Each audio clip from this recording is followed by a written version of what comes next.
আগে যখন এখানে গভর্নমেন্টের কোনো নিয়ন্ত্রণ ছিল না, আর না আমি বলি, গভর্নমেন্টের যখন নিয়ন্ত্রণ ছিল না, তখন কিন্তু আমি আমার আয়ের অংশ বা টাকা আমি কোথায় নিচ্ছি এটা কিন্তু বাংলাদেশ সরকার জানতো না, বা আমরাও জানতাম না। যে এখন কিন্তু একজন রিসিভার আছেন। এখন এখানে যদি 1 টাকার একটা অর্ডারও আসে, সেখান থেকে পরিচালনা খরচ কত গেল, বাকি কত রইলো, এই টাকা কোথায় যাচ্ছে, একদম আইন অনুযায়ী পুঙ্খানুপুঙ্খভাবে গভর্নমেন্ট সেটা হিসাব রাখতে পারবে এবং আদায় করতে পারবে।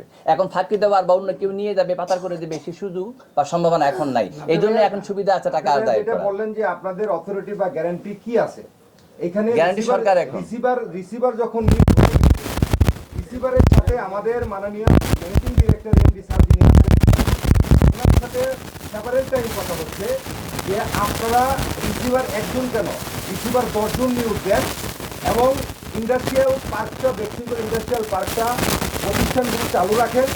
এখানে যত আয় ব্যয় লাভ লস যাই কিছু হবে এই রিসিভারের মাধ্যমে খরচ হবে এবং রিসিভারের মাধ্যমে এই সব কিছু লেনদেন হবে, যাচ্ছে তাই করার সুযোগ তার এখন তো আসলে আমরা ওই কথাটা বলতে পারি না যে এটা লাইবিলিটিস।